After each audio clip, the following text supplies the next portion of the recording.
Good morning. Accountability has become a dirty word. I mean, every time we see it. When you looked at the title of this blog and you saw the word accountability, you thought, oh, something that's going to be a chore. And unfortunately, in very many respects, that's what it's come to mean, a chore.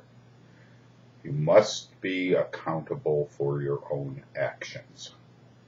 Well, I was thinking about this while I was riding my bike this morning, and of course, I'm accountable for my own actions. I mean, it would really be nice if I could tell Joan that the chocolate terrorists broke into the house, tied me to my chair, and forced me to eat blackberry cobbler, or reveal secrets of national security. I mean, come on. Some things are real obvious. But we've taken that word. John, you need to be more accountable. And we've actually turned it into what's become a character flaw.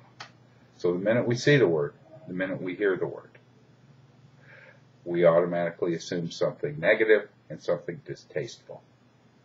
Okay, so I'm up a little bit different spin on it this morning. I think accountability is a pathway, a doorway, a key. Use whatever comparison or analogy you want to help us learn what our talents are, and then in turn take those talents to help other people. You know, I've communicated with a lot of you via Spark Mail, Spark Goodies on the Spark page about exercise. And I think in my blog yesterday when I talked about my 6-month journey a year ago, I wouldn't perceive myself buying a $200 pair of running shoes. That's an accountability factor so I can do more for my health. It's a good thing.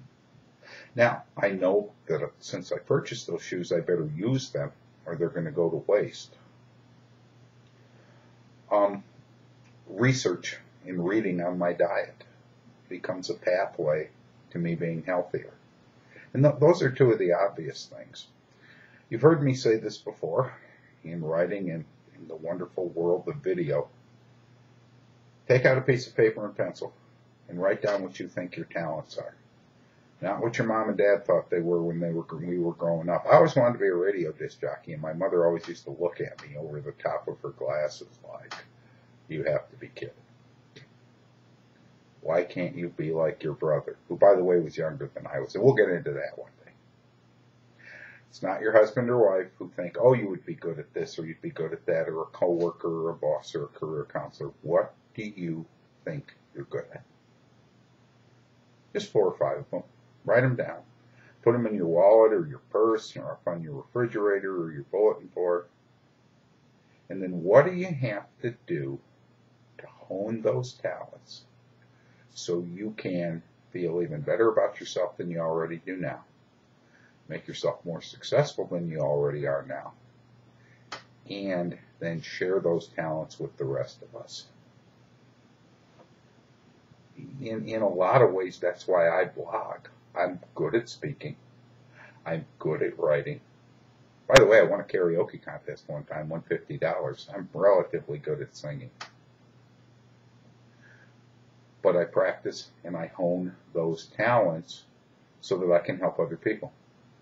Which, by the way, I always mean to say this, and I never do. There's so many insights you guys have shared with me, so many things you have passed on that I have come to share with my clients. Little words, little phrases, sayings that people have said, wow. And I always give you credit. Say, a friend of mine told me the other day, and then go on with a little pearl of wisdom. That helps me be accountable for my gifts and talents. So you see, accountability is really a good thing. It's really a positive thing. And we put the negative value on it. Nobody else does. Well, John, you know, some of the things I think I'm good at are silly. Well, maybe to other people they are, but they may not be silly to you. And I'm going to tell you something. I know a lot of people who've got some very goofy senses of humor who have been lifesavers in a lot of different situations I've been in or have observed, simply by the fact that they just have this very unique way of relieving tension and stress. You may do a lot of things very well that don't matter to other people.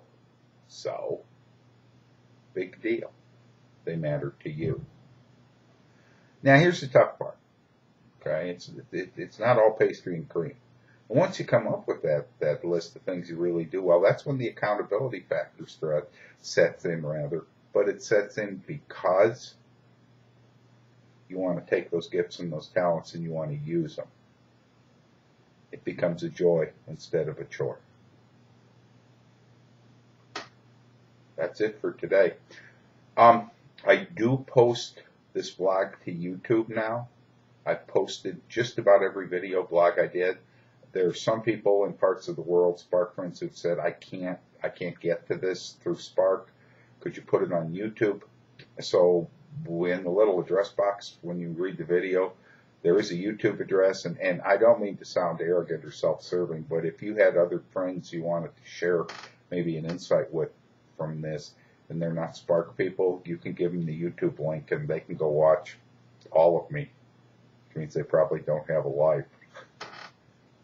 Okay, you guys have a great Friday. It's Father's Day weekend. We're having a couple's wedding shower on Sunday for our son Paul. The rest of the kids are coming in. We're celebrating Father's Day tomorrow because my wife and daughters are busy transforming my house into something we don't want to go there. So I'll see you Monday, and I hope you all have a great weekend. And remember, the only person responsible for you is you, nobody else. You're worth it. You deserve it. And have a great day.